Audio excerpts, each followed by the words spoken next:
on était sur le deuxième volet de cette thématique de Dieu en premier. Et comme j'ai dit, ce volet, on ne va pas l'afficher tout de suite, mais je ne sais pas si vous avez vu cette semaine que mardi, il s'est passé quelque chose. Il s'est passé quelque chose en Israël. Je ne sais pas si vous avez vu mardi ce qu'il y a eu en Israël. Alors, je ne sais pas si tu vas pouvoir être la photo avec la commémoration. Alors, je ne sais pas si je t'ai envoyé la photo avec le visage. Voilà, il y a celle-là. Et puis aussi avec, je ne sais pas si tu l'as avec celle avec le visage avec le visage aussi du garçon, etc. Avec les banderoles et tout ça. Je ne sais pas si vous avez vu ça. Donc, c'était mardi là. Mardi, en Israël, en fait, c'est le dernier. Voilà, c'est le dernier otage suite à ce qu'il y a eu le 7 octobre 2023, je crois. Dernier otage à être revenu en Israël. C'est le dernier otage qui restait. Et lorsque j'ai vu ça, il y a eu ce rappel de ce que je vous avais dit dimanche dernier, à savoir que comment un choix, une décision où Dieu n'est pas en premier peut avoir de lourdes conséquences à long terme. Certains n'étaient pas là dimanche dernier, donc dit David, qu'est-ce que tu veux dire par là? En fait, on a parlé de Abraham et Sarah lorsque Sarah va proposer à Abraham, comme ils sont là, l'enfant il n'arrive pas, va proposer à Abraham d'aller vers sa servante Agar et du coup essayer d'avoir un enfant avec elle. Elle va lui proposer ça et on a vu que Abraham, donc il est devant un choix. Abraham n'était pas obligé de faire ça. Oui, donc Abraham était devant un choix et il a fait le choix donc de faire un enfant, d'aller vers la servante Agar et de là, donc Agar est tombée enceinte et va donc avoir un fils du nom d'Ismaël. Le nom d'Ismaël. Et Ismaël, donc la descendance d'Ismaël, plus de 3000 ans plus tard, sa descendance se nomme les Palestiniens. La descendance d'Ismaël.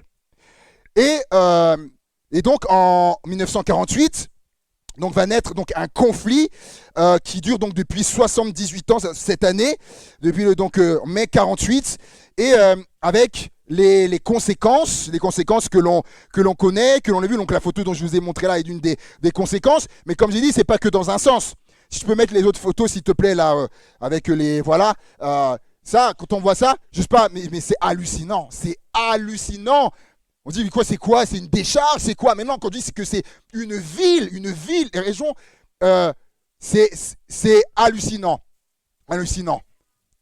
Bande de Gaza, n'est-ce pas, totalement, aurait pu disparaître même de la carte. Et je pensais à ça. Et donc, avec le peuple juif, dont ce que je n'ai pas dit, Sarah, plus tard, elle aussi, va avoir un fils, du coup, Isaac, dont la descendance, et comme aujourd'hui, du coup, le peuple juif, donc la descendance d'Ismaël, palestinien, et la descendance d'Isaac, voilà, un choix, une décision, un choix fait par Abraham d'aller, et certains, vous savez, certains pourraient dire, mais David, tous les choix et toutes les décisions, donc majeures, là, on parle des choix majeurs, des grandes décisions importantes, dans lesquelles Dieu n'est pas en premier. David, on va dire, mais ça va pas aboutir, tout va pas aboutir à ça. On est d'accord avec ça. Que le cas d'Abraham, il est quand même spécifique et très spécifique. Ça, c'est vrai. Toutefois, l'enseignement qui à ressortir de ça est valable pour tous. Je m'explique. Abraham et Lot, à un moment donné, ils ont des troupeaux importants, etc. et tout ça. Et à un moment donné, là où ils sont, l'espace ne suffit plus pour les contenir toutes leurs possessions. Et ceux qui connaissent le texte, Abraham va lui dire, voilà, il y a les disputes entre les bergers d'Abraham et les bergers de Lot. Il dit, on est de la même famille, faut pas qu'il en soit ainsi. Du coup, choisis là où tu veux aller. Là, si tu vas à droite, j'irai à gauche. Si tu dis choisis d'aller à gauche, moi j'irai à droite. Certains connaissent ce passage? Okay. Et là, donc il lui laisse le choix. Et là, Lot, du coup, il est dit qu'il va regarder au loin et il va voir une contrée qui était arrosée c'était pas le jardin de l'Éternel, comme les jardins de l'Éternel. Et donc Lot va faire le choix, moi je vais aller là-bas, il va s'installer donc à Sodome et Gomorrhe, et un instant quand même, il choisit uniquement, le truc c'est que Lot a choisi uniquement avec ses yeux. Uniquement avec ses yeux. Et je vais nous dire, nous, attention, nous, de ne pas choisir uniquement avec nos yeux. Oui, nos yeux sont faits pour voir, oui. Uniquement avec nos yeux, l'homme, que mes yeux voient. Ou la femme que mes yeux voient. Oui, ok, Dieu nous a créés avec des goûts, mais il ne faut pas que ça se limite à ce que nos yeux voient. Parce que l'autre, il a regardé uniquement, c'était beau. Ou ce que mes yeux voient, comme les exemples que j'ai donnés dimanche dernier, que mes yeux voient, oh là là, peut-être j'ai des propositions pour le travail, plusieurs, et je dois choisir, mes yeux voient, oh là là, le montant, ou du salaire là qu'on me propose, mes yeux voient ça, oh là là là là, c'est là que je choisis. Attention, comme on l'a vu, il y a cette dimension de Dieu dedans, et on pourrait multiplier les exemples. Que ce soit pas, le choix ne se fasse pas juste uniquement avec nos yeux. Il faut qu'il y ait aussi Dieu dans le choix. Donc Lot va y aller, et il arrive à Sodome et Gomorrhe. C'est une ville qui est pourrie, une ville pourrie par le péché, à tel point que Dieu va vouloir même la détruire. Et Lot, en arrivant là-bas, il va avoir des conséquences. C'est ce que je disais. Oui, il n'arrivera pas tout comme pour le peuple palestinien et juif, oui, mais un choix, une décision faite sans Dieu en premier peut avoir de lourdes conséquences. Et Lot va le vivre. Il arrive donc à Sodome et Gomorrhe, et conséquences déjà sur lui-même. Regardez dans Genèse 19 au verset 7. Genèse 19, verset 7.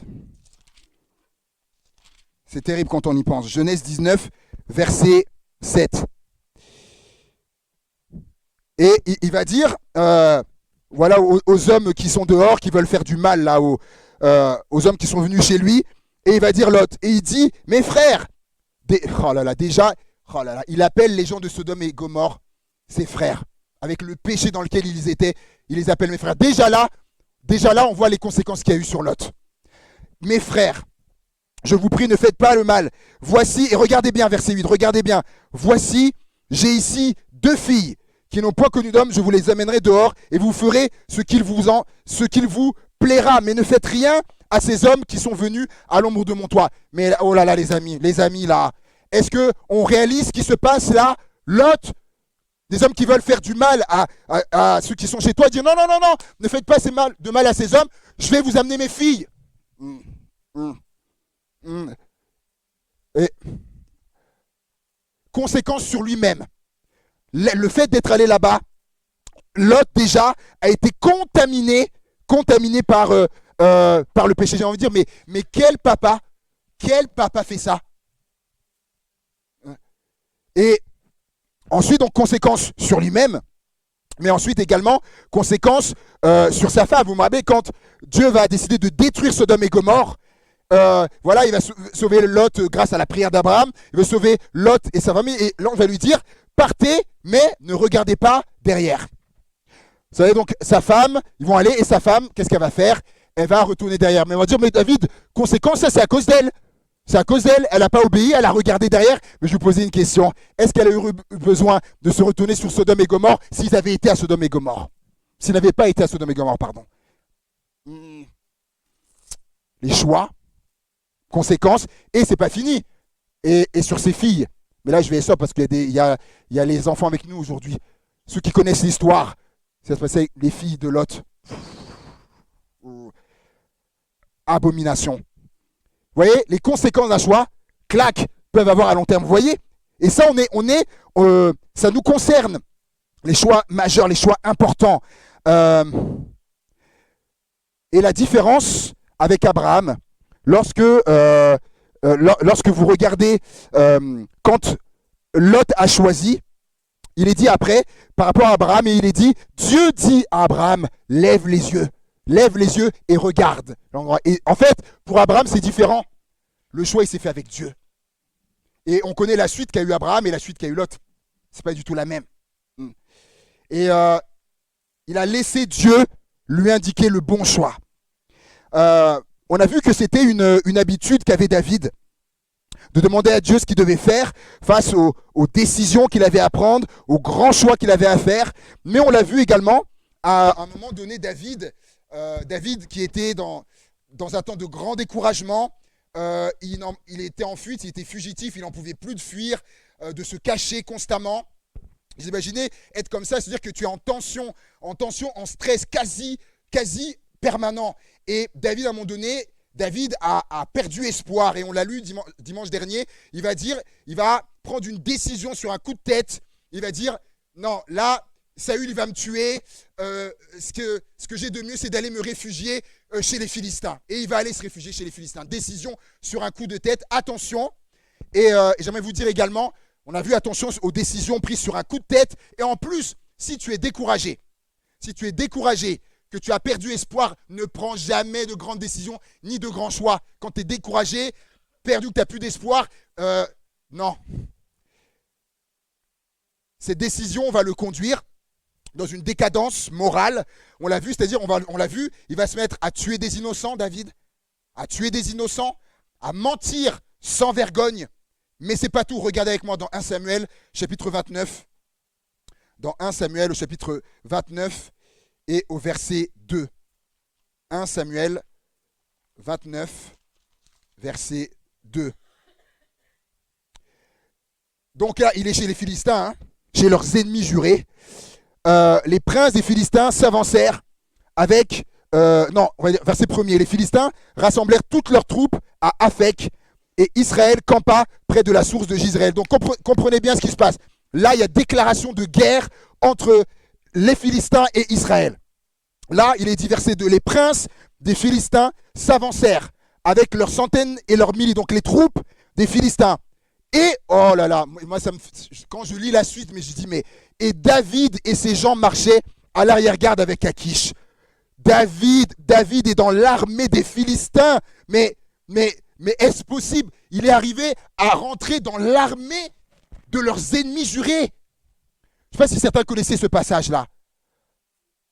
Et ce qui est fou, donc David va rejoindre les rangs, l'armée des Philistins. Je ne sais pas si on se rend compte. Je ne sais pas si tu peux mettre l'image, s'il te plaît, vraiment de la guerre, de ce que c'est qu'une arrière-garde. Donc dans l'armée, quand il y avait la guerre, donc il y a les troupes, etc. Et donc il y a l'arrière-garde. Et regardez ça, c'est fou, hein. Regardez, là, quand on voit, ceux qui sont là, on ne voit pas. Les gens ont les bras ballants. Et là, ceux qui sont à l'arrière, les derniers ici, ça m'a frappé. Ils sont tous comme ça, l'air de dire, on sent que là, il dit, on s'en va c'est la fin, quoi. Ceux qui sont à l'arrière-garde, là, c'est compliqué pour eux. Et David en est arrivé, du coup, à intégrer l'armée des Philistins, et il fait partie de l'arrière-garde. Mais comme quoi, je pense que pour David, ça aurait été compliqué pour lui d'être au fond, d'être tout devant quand même. Hein. Est-ce qu'on imagine quand même, tu es tout devant de l'armée des Philistins et tu arrives face à ton propre peuple. David à ce moment-là, David ne devait pas être fier. Hein. Il ne devait pas être fier. Et David s'est rendu, il a fait alliance avec son ennemi. Et c'est ce qu'on va voir ce matin. Le titre de mon message, c'est Dieu en premier dans nos alliances. Dieu en premier dans nos alliances. Le pire, donc, c'est qu'il fait alliance donc avec eux. C'est comme si, et ça m'est venu, c'est comme si dans la guerre Russie-Ukraine, c'est comme si un Ukrainien se joignait à l'armée russe pour combattre son pays, l'Ukraine. C'est impensable. Et pourtant, vous savez, j'aimerais vous dire, quand Dieu n'est plus en premier dans une vie, notez bien ceux qui prennent des notes, quand Dieu n'est plus en premier dans une vie, mes amis, il n'y a plus de limite, tout peut se voir. Et je vais vous poser une question. Est-ce que vous pouvez me rappeler à quoi était destiné David? C'était quoi il était destiné à quoi, David? À être roi. Roi de quel peuple? Et Et alors, je vais plus loin. Et je vous pose la question. Et après, s'il était à nouveau à combattre son propre peuple, est-ce que vous croyez, est-ce que vous pensez, si on est honnête, que le peuple d'Israël aurait voulu de lui comme roi? C'est comme, peut mettre la photo avec, voilà. Ah, il percute trop vite, Gabriel.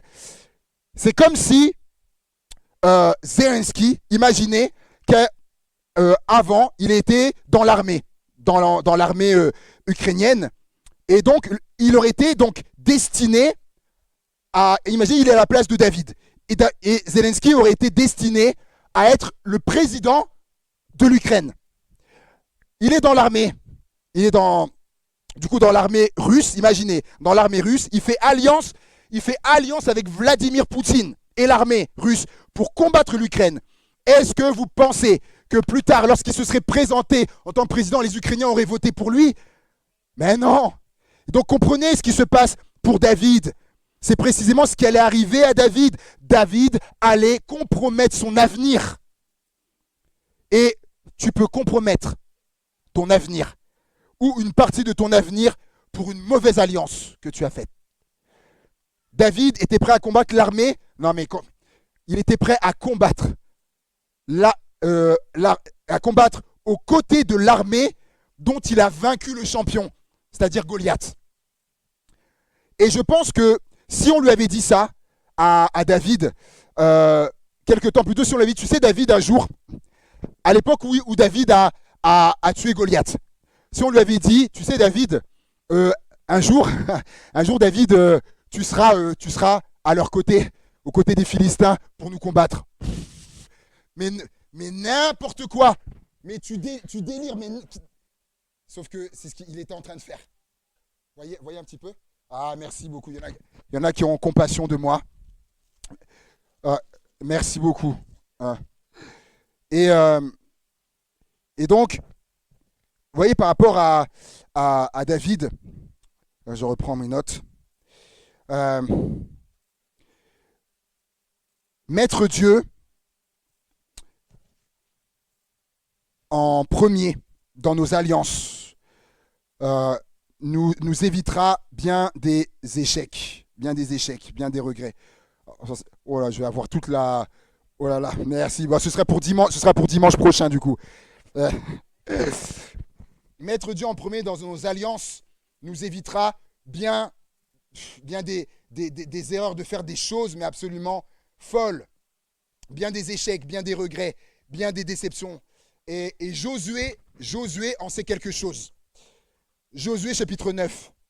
Regardez, Josué chapitre 9, versets 1 à 16. La lecture est un peu longue, mais je pense qu'elle est indispensable pour comprendre ce qui se passe.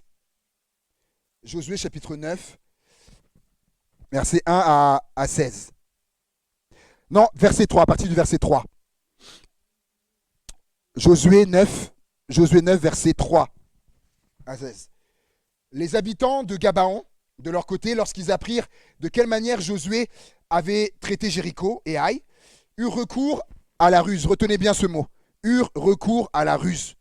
Et se mirent en route avec des provisions de voyage. Ils prirent de vieux sacs pour leurs ânes et de vieilles outres à vin déchirées et recousues. Ils portaient à leurs pieds de vieux souliers raccommodés et sur eux de vieux vêtements. Et tout le pain qu'ils avaient pour nourriture était sec et en miettes. Ils allèrent auprès de Josué au camp de Gilgal et lui dirent, ainsi qu'à tous ceux d'Israël, nous venons, oh les pauvres, nous venons d'un pays éloigné. Et maintenant, faites alliance avec nous. Les hommes d'Israël répondirent à ces Éviens, mais peut-être que vous habitez au milieu de nous. Et comment ferions-nous alliance avec vous? Ils dirent à Josué, nous sommes tes serviteurs. Et Josué leur dit, qui êtes-vous et d'où venez-vous? Et ils lui répondirent, tes serviteurs viennent d'un pays très éloigné, sur le renom de l'Éternel ton Dieu, car nous avons entendu parler de lui et de tout ce qu'il a fait en Égypte, et de la manière dont il a traité les deux rois des Amoréens au-delà du Jourdain, Sihon, roi de Hesbon, et Og, roi de Basan, qui était à Ashtaroth. Et nos anciens et tous les habitants de notre pays nous ont dit, prenez avec vous des provisions pour le voyage, allez au-devant d'eux et vous leur direz, nous sommes vos serviteurs, et maintenant faites alliance avec nous. C'est la troisième fois qu'ils disent. Hein. Voici notre pain, il est encore chaud, quand nous en avons fait provision dans notre maison, et le jour où nous sommes partis pour venir vers vous, et maintenant il est sec et en miettes. Ces outres à vin que nous avons remplies, toutes neuves, regardez, elles étaient neuves, hein. Les voilà déchirées, nos vêtements et nos souliers se sont usés par l'excessive longueur de la marche. Retenez bien, je vais vous montrer quelque chose après, pas tout de suite. Par l'excessive longueur de la marche, on a marché tellement longtemps, tellement longtemps. Les hommes d'Israël prirent de leurs provisions, et là, ils ne consultèrent pas l'Éternel. On va le voir que c'est important pourquoi ils l'ont mis. Et ils ne consultèrent pas l'Éternel. Josué fit la paix avec eux et conclut une alliance par laquelle il devait leur laisser la vie, et les chefs de l'assemblée le leur jurèrent. Et 3 jours après la conclusion de cette alliance qu'ils vont faire, les enfants d'Israël apprirent en fait qu'ils étaient leurs voisins et qu'ils habitaient au milieu d'eux. On a bien compris que Josué s'est fait avoir. Il s'est fait avoir. Et il y a cette mention, lorsqu'ils vont demander, faites alliance avec nous, faites une alliance avec nous.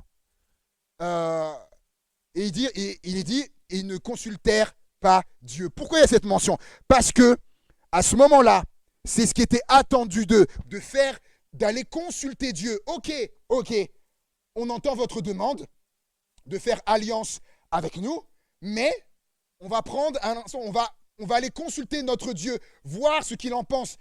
Et je pense que Dieu leur aurait dit, ne faites pas alliance. Ne faites pas alliance avec eux. Vous allez vous faire avoir. C'est une ruse. Vous allez vous faire avoir. Parce qu'en fait, ils ne viennent pas de très loin. Ils sont juste à côté. Tu peux montrer l'image, s'il te plaît? La géographie, j'ai mis en vert. Ceux qui sont au loin. Ici, donc, il y a la ville d'Aï où était Josué et la ville de Gabaon à côté. C'était si loin. C'était tellement loin. Oh, c'est comme si on était à Givors. On dit, on vient de loin. On vient de tellement loin. On vient de Bordeaux. On vient de Paris à pied. Alors que tu viens de Grigny. Oh. Et j'aimerais dire à quelqu'un, quand je préparais le message, et vraiment ça qui restait sur mon cœur par rapport à la ruse. La ruse, ça partait pas de mon esprit. Il y a une ruse. Et je pense que c'est pour quelqu'un. Il y a une ruse qui se prépare, et c'est par rapport, je le lance comme ça, c'est par rapport à une signature. Il y a une signature que tu vas faire, que tu t'apprêtes à apposer. Consulte bien Dieu avant. Parce qu'il y a une ruse qui est là. Josué a regretté d'avoir fait alliance avec eux. Parce que lorsque tu signes, il y a des choses où tu apposes ta signature, des choses où tu t'engages, tu fais une alliance. Et Josué s'est fait avoir, il n'y a vu que du feu. Et ces choses, vous savez, la Bible dit que ces choses leur sont arrivées afin de nous servir d'exemple. Son erreur est leur erreur, parce qu'il est dit, ils ne consultèrent pas au pluriel. Et leur erreur doit nous servir à quelque chose. Nous, à ne pas refaire la même chose. Josué n'avait pas vu que les Gabaonites n'étaient pas sincères. Il n'avait pas vu, vous savez, parce que oui, nous, on ne lit pas dans les cœurs. Il y en a qu'un qui peut lire dans les cœurs, c'est Dieu. Et d'où l'intérêt de le consulter. Et l'histoire de Josué m'a fait penser à une histoire d'une jeune qu'on a connue dans une église où on a été pasteur. Je n'ai pas nommé l'église. Une église où on a été pasteur. Et en fait, elle a rencontré un gars. Et puis elle a commencé à l'emmener à l'église, lui faire découvrir l'église, etc. Donc il a commencé à aller à l'église. Ça, c'était avant que nous on arrive. Et il a commencé à aller à l'église, tout ça. Et il est même, dites-vous, il est même allé jusqu'au baptême. Il s'est fait baptiser, tout ça.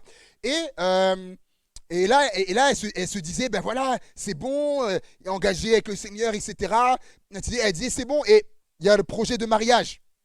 Et le jour du mariage arrive. Et il se marie. Écoutez bien ce qui va suivre. Le jour du mariage arrive. Dès le lendemain Donc, il se marie.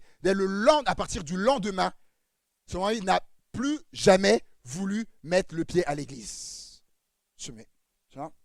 Dès qu'il y a eu le mariage, terminé. Elle lui disait, mais quand elle allait, mais pourquoi tu veux pas? Parce que jusque-là, jusqu'au mariage, il y allait. Et dès qu'il y a eu le mariage, c'est marié, du coup, il dit non, je ne viens plus. Et en fait, elle s'est rendue compte qu'il avait été jusqu'au mariage pour ça. Et pour l'avoir, et même le baptême, elle a compris, le baptême, en fait, il ne s'était même pas converti, il n'avait même pas donné sa vie à Dieu. Imaginez, vous voyez quand même la ruse, quand même, le gars, à faire semblant d'être converti, à faire semblant d'aimer le Seigneur, faut y aller comme jusqu'à se faire baptiser. Et la suite. Et c'est quelque chose qui, mais vous savez, c'est pas le pire. C'est pas le pire. Parce que ce qu'il y a eu après, c'est que ce gars, à un moment donné, en fait, dès qu'il y a eu le mariage, par la suite, il a commencé à la frapper. Il a commencé à la frapper, à le battre dessus. Et juste, donc, tout de suite après le mariage, il a commencé à montrer son vrai visage, en fait, qui cachait jusque-là. Et c'est vrai qu'il y a des choses que Dieu, il y a des choses que Dieu seul sait. Dieu sait des choses que nous ne savons pas. Dieu voit des choses que nous ne voyons pas. Et c'est pour ça que c'est important qu'il soit en premier et de le consulter. Et le mariage est une alliance, d'ailleurs souvent symbolisé. C'est une alliance. Mais vous savez qu'il y a des endroits où quand on se marie, il n'y a pas d'alliance, hein. Il n'y a pas d'alliance comme ça, je veux dire. Mais le mariage en est une alliance. Mais il y a des endroits où il n'y a pas d'alliance comme nous, hein. Regardez Salomon, 1 Roi chapitre 3. 1 Roi chapitre 3, et dès le verset 1er, 1 Roi chapitre 3, verset 1er. Salomon s'allia par mariage avec Pharaon, roi d'Égypte. Et il prit pour femme la fille de Pharaon, et il l'emmena dans la ville de David, etc. Salomon s'allia par mariage avec Pharaon. Et là, j'ai envie de vous dire, au moment, lui, il ne se rend pas compte, Salomon, à ce moment-là. Lorsqu'il s'allie par mariage avec la fille de Pharaon, c'est pas n'importe quoi quand même, hein.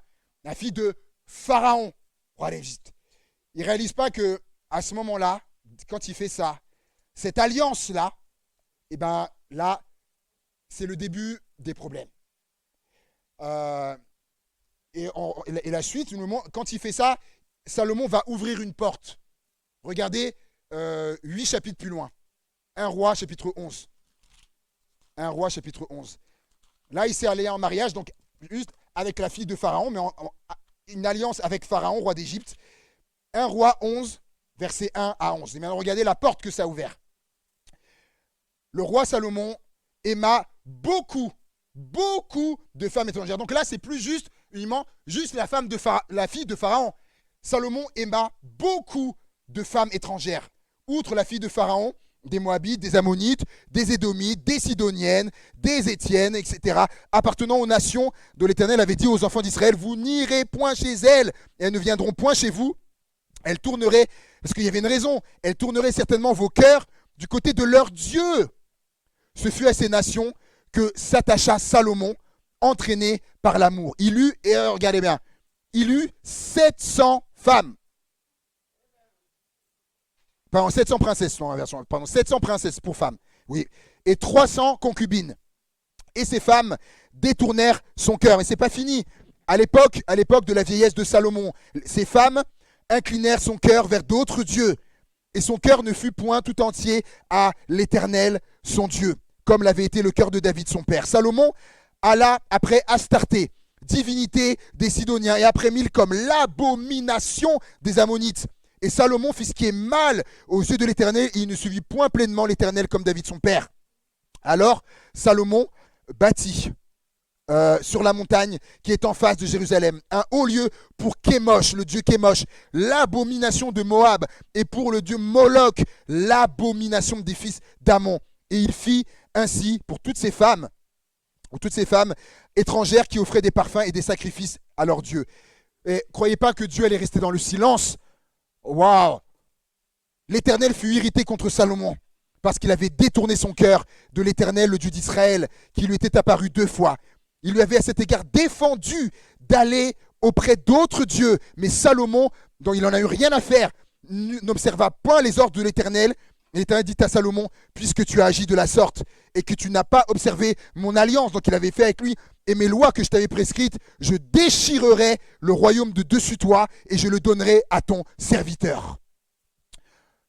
J'ai envie de dire quel dommage. Quel dommage Salomon, mais quel dommage Salomon. Pour des alliances qu'il a faites avec d'autres dieux. Vous savez, sur les 3000 ans qu'il y a eu le règne là, de l'Égypte, les spécialistes ont dit qu'ils ont eu environ plus de 2000 dieux.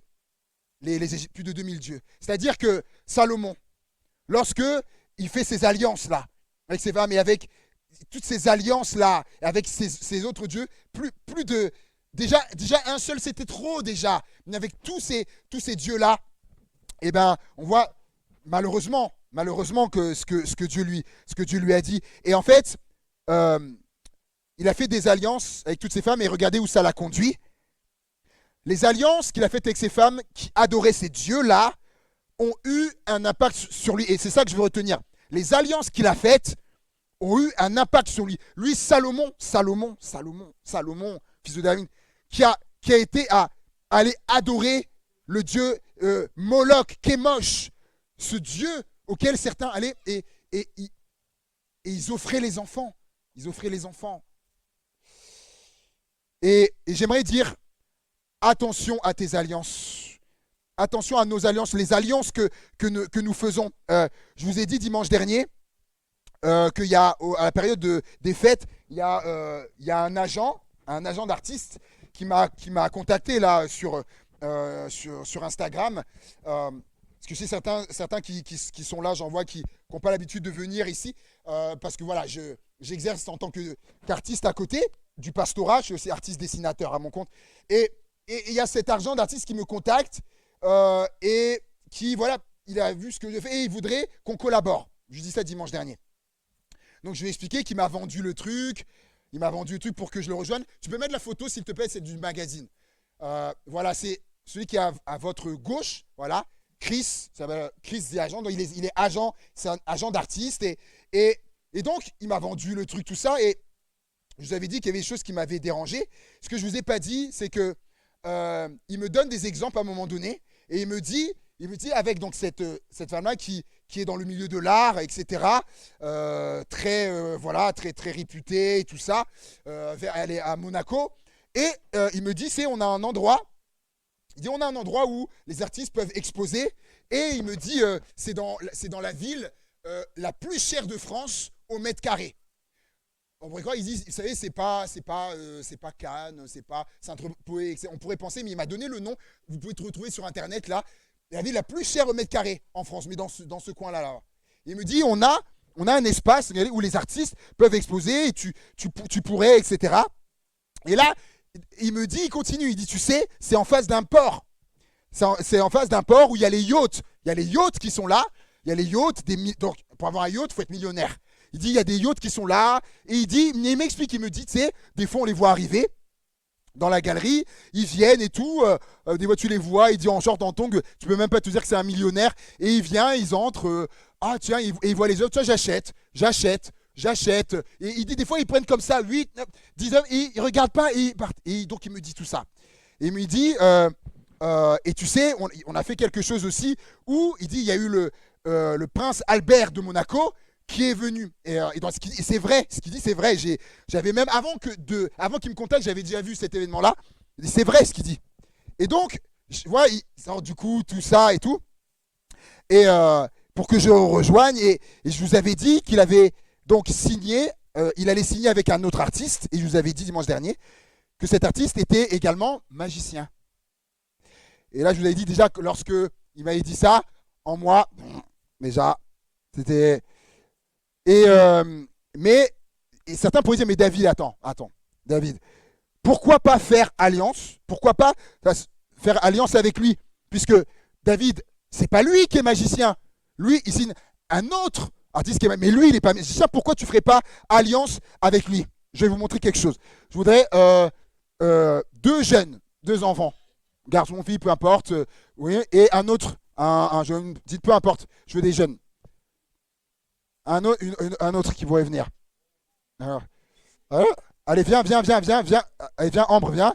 Un autre jeune, ou Grâce, ou peu importe, ou voilà. Super. Ah ben voilà. Ah, bon. Ce sera pour la prochaine. La prochaine. Je note pour la prochaine fois. Et alors, du coup, faites comme si vous prenez. Non. Allez, viens. Du coup, tu veux revenir du coup? Ou avec le frère, ou avec le frangin. Là, les deux frangins, viens, les deux frangins, voilà. Voilà. Vous allez voir. Vous allez voir. Vous allez voir. Du coup, est-ce qu'on vous prendre comme ça ici. Voilà. Donc, du coup, bien sûr, c'est une image. Hein. C'est une image. On est bien que c'est pas, c'est bien sûr que c'est pas ce qu'ils sont. C'est pour imager. Donc, que je les confonds. Hein. C'est Benjamin Élisée. Que Benjamin, donc, c'est l'agent d'artiste. Et que, donc, Élisée, c'est l'autre artiste qu'il a, ça y est, il m'a dit, c'est vrai, ils ont signé, il y a l'accord et tout ça, alliance, ok. Il s'est allié à l'autre. Ils sont alliés. Et moi, il me demande, mais si, donc, ils ont fait alliance. En disant, moi, je viens, et tu dis, mais c'est eux, ouais, mais je viens faire alliance avec quelqu'un qui a l'alliance là-bas. Vous avez compris? Ouais. Merci les gars. Merci les gars. Votre exemple. Et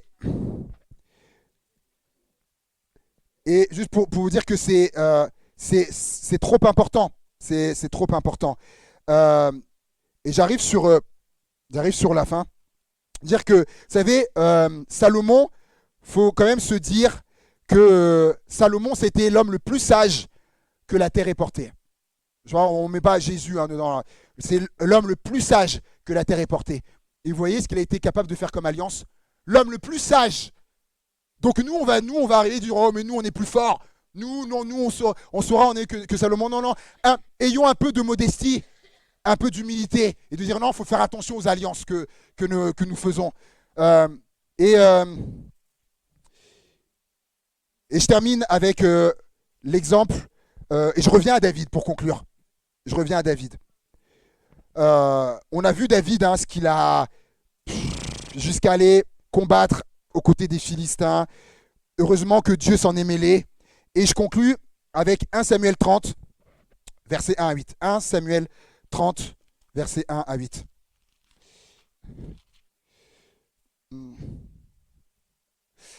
Donc, 1 Samuel 30, versets 1 à 8. Lorsque David arriva le troisième jour à Tsiklag, donc ça c'est la ville que le roi des Philistins lui avait donnée, hein, où habitait. Il revient à Tsiklag avec ses gens. Les Amalécites avaient fait une invasion dans le Midi et à Tsiklag. Ils avaient détruit, brûlé Tsiklag, après avoir fait prisonniers les femmes et tous ceux qui s'y trouvaient, petits et grands. Donc kidnapping, là encore ils viennent, ils ont tout brûlé, ils ont kidnappé les femmes, les enfants. Ils n'avaient tué personne, mais ils avaient tout emmené et s'étaient remis en route. David et ses gens arrivèrent à la ville et voici, elle était brûlée et leurs femmes, leurs fils, leurs filles avaient été emmenés captifs. Alors, David et le peuple qui était avec lui élevèrent la voix et pleurèrent jusqu'à ce qu'il n'ait plus la force de pleurer. Les deux femmes de David avaient été emmenées à Shinoam, Gisraël et Abigail de Carmel, femme de Nabal. Et David fut dans une grande angoisse, car le peuple parlait de le lapider. Donc c'est les 600 hommes qui sont avec lui là, parlaient de le lapider.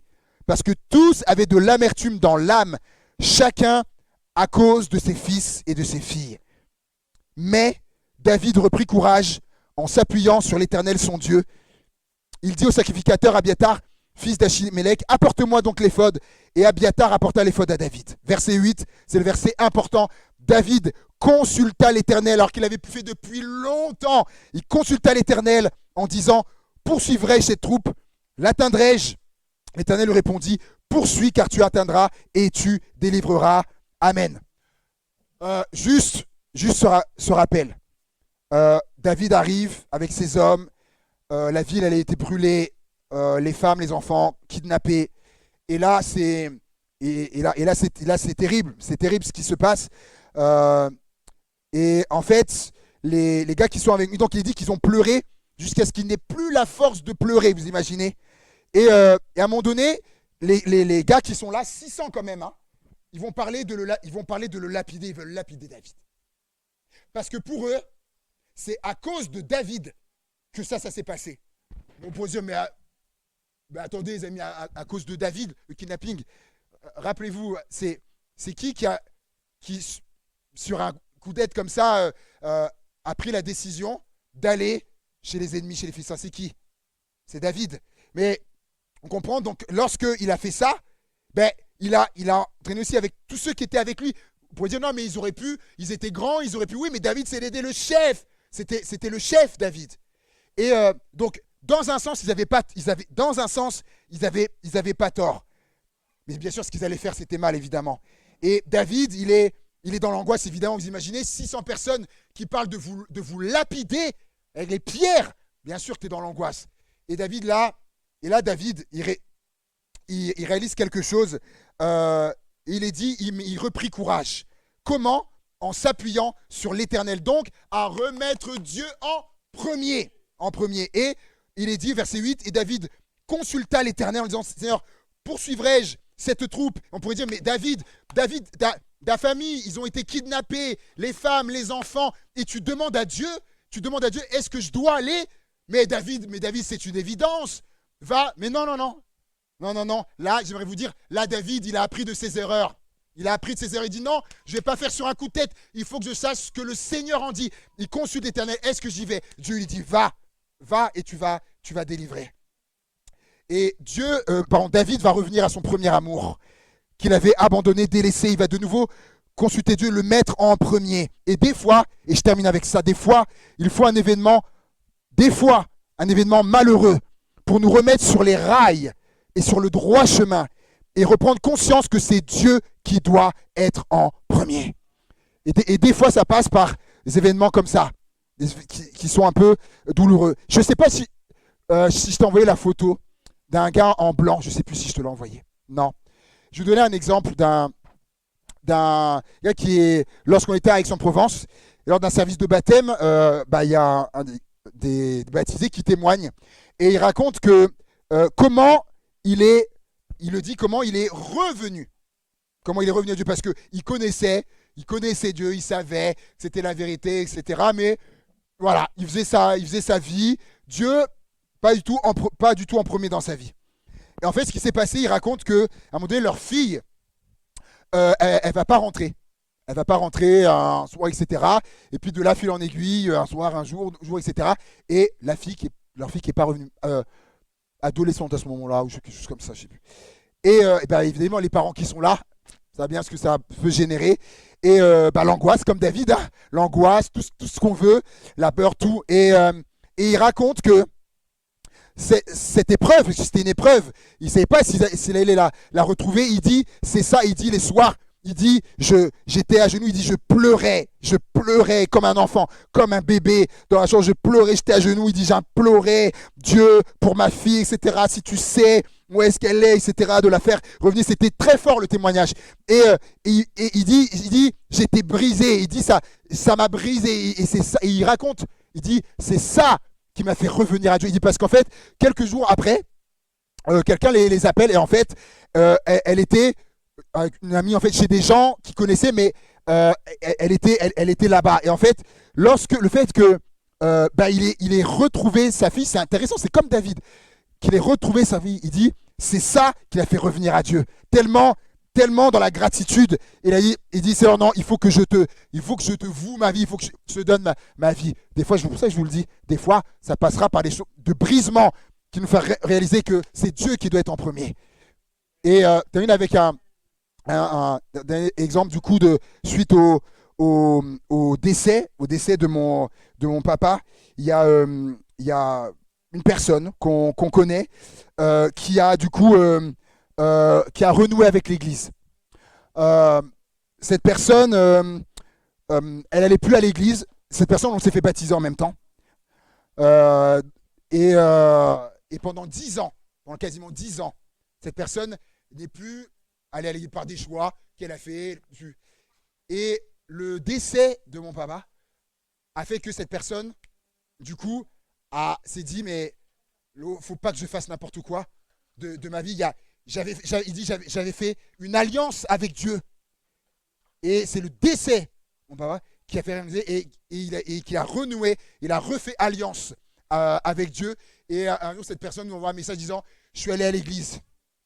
Et il y a ce chant, Christ est ma seule fondation. Et on sentait même dans le message que le retour à Dieu, l'alliance à nouveau qu'il avait refaite avec Dieu. Alléluia. Il a réalisé que la plus grande et la plus importante des alliances à faire, c'est avec Dieu. Avec Dieu. Amen. Et je vais inviter Pierre, mais on va terminer par un chant. On va terminer avec un chant, c'est moi avec un chant. Et alléluia. Seigneur, Seigneur, merci pour ta parole, où tu nous rappelles aujourd'hui que, Seigneur, tu es le premier dans nos alliances. Les alliances qu'on sera amené à faire ici-bas sur cette terre, qu'il faut que tu sois en premier, Seigneur.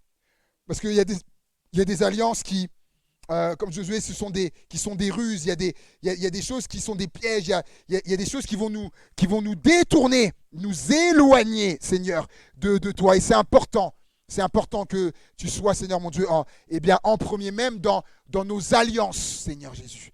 Et c'est ma prière pour chacun de nous ici présents ce matin, que tu sois en premier dans nos alliances, et que ce soit une déclaration aussi de chacun. Seigneur, oui, sois le premier dans mes alliances, Seigneur.